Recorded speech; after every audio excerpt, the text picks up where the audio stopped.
পাউরুটি দিয়ে তৈরি করেছি মালাই রোল। খেতে কিন্তু ভীষণ মজা হয়। আর এটা একদমই বোঝা যায় না যে পাউরুটি দিয়ে তৈরি করেছি। আর একবার এভাবে মালাই রোল বানিয়ে খেলে বারবার শুধু মালাই রোল বানিয়ে খেতে ইচ্ছে করবে। চলুন তাহলে শুরু করছি পাউরুটির মালাই রোল রেসিপি। মালাই রোলের মালাইটা তৈরি করার জন্য এখানে নিয়ে নিয়েছি আমি ৩ কাপ গরুর দুধ।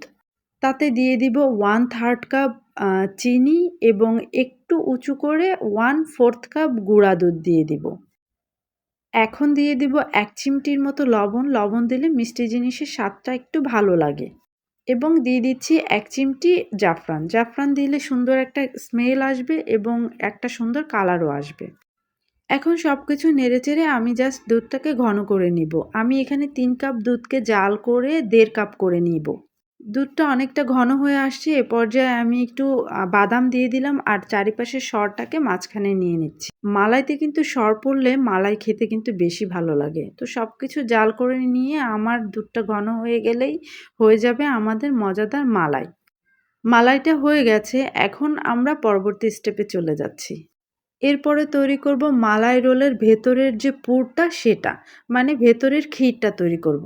নিয়েছি এখানে ১ কাপ লিকুইড দুধ এবং 1/4 কাপ গুঁড়া দুধ। তার ভেতরে দিয়ে দেব ২ টেবিল চামচ সুজি, একটু লবণ, ১ চিমটি লবণ যেটা মিষ্টি জিনিসের স্বাদটা ভালো বাড়ায়।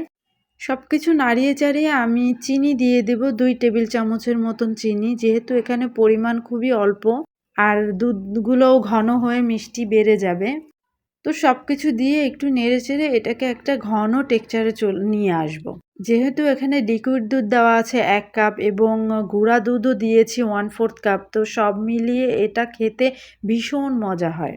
এটা একটু কিছু সময় জাল করলেই দেখব আমরা ঘন একটা টেক্সচার চলে আসবে। জাস্ট ২ মিনিট জাল করলেই এরকম ঘন হয়ে যাবে। আমাদের ভিতরের মালাই রোলের ভেতরের যে পুরটা এটা কিন্তু রেডি হয়ে গেছে। এটা খেতে এমনিতেই ভীষণ মজা লাগে। তো এখন চুলাটা অফ করে এটাকে নেড়েচেড়ে একটু ঠান্ডা করে নিব। তারপরে চলে যাব পরবর্তী স্টেপে। যেহেতু পাউরুটি দিয়ে বানাবো তো পাউরুটি তো অবশ্যই লাগবে। আমি এখানে কয়েক পিস পাউরুটি নিয়ে নিলাম এবং পাউরুটিগুলোকে একটা বেলুনির সাহায্যে চেপে একটু পাতলা করে নিব। এটা কিন্তু বেললে আবার ফুলে উঠবে। তো চেষ্টা করতে হবে বেলুনি দিয়ে একটু চাপ দিয়ে এটাকে পাতলা করে নিতে। তো আমি বেলুনি দিয়ে একটু হাতের সাহায্যে চাপ দিয়ে এটাকে পাতলা করে নেব। যত বেশি পাতলা হবে রোল করতে কিন্তু তত বেশি সুবিধা হবে। তো আমাদের হয়ে গেছে, সাইডের লাল অংশটাও ফেলে দিয়েছি।